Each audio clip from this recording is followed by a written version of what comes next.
Hey guys, it's Mr. Schmidt here, and in this video we're going to look at the last part of this unit talking about monopolistic competition, the third of the four market structures that we're going to be looking at this year. So in this video I just wanted to look at the basic characteristics of this market structure. So here's all six of them. Feel free to pause the video and then listen to me talk about them. So the first one is there are many firms. Not many thousands of firms like in perfect competition, but far more firms than what you would see in monopoly or oligopoly, the fourth market structure. So probably at least 15, 20 firms. Second, and this is very important for monopolistic competition, you have differentiated products. What this means is that the consumer can readily see the differences between products sold by one company in this market structure and another company. So if you look at the bottom with the examples that I gave of monopolistically competitive markets, fast food's a great one, right?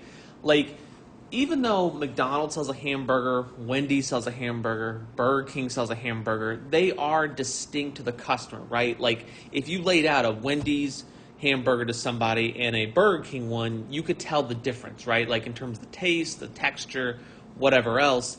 And so that's the idea, right? Is that these products are differentiated. And so this is where you see a lot of advertising, right? Like if you turn on the TV, you're likely to see a commercial for McDonald's or Wendy's or whatever. And they do this to make their demand more inelastic. They want you to love the product so much that you'll buy it regardless of the price. So if the price changes, you will keep buying it. The third one is that they do have some control over the price. They are a price maker, okay? So like Monopoly, they can set their own price. But the problem for monopolistic competition is that there are competitors, right? And so you are limited by what price you can set, not only by what consumers are willing to pay, but also by what your competitors are willing to set, right? You can't set a really high price because competitors will come in and undercut you. And that follows with number 4, that there's free entry and exit in the long run.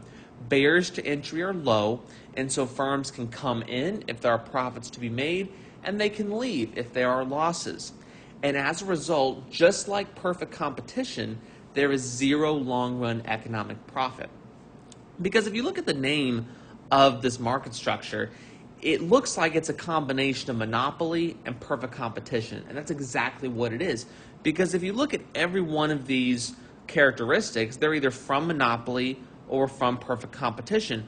1 is from perfect comp, 2 you could say is more from monopoly, 3 monopoly, 4 perfect comp, 5 perfect comp, 6 would be monopoly, not allocatively or productively efficient in both the short and the long run. So those are the 6 characteristics of monopolistic competition. The one that I think is the most important is 2, and probably 4 as well. 2 in the sense that, you know, these firms are trying to get you to think that their products are different. And one thing I like to do with my students when they're in person, at least, is show them some ads of different companies, and that's something you could pay attention to. You know, if you're waiting for a YouTube video to load or you're watching TV or whatnot, pay attention to the ads and ask yourself, how are they trying to differentiate their product from their competitors? And lastly, with 4 and that free entry and exit, that is going to make a huge difference when we talk about graphing monopolistic competition in the next video. So that's all for this video on the characteristics of monopolistic competition. Until next time, have a great day.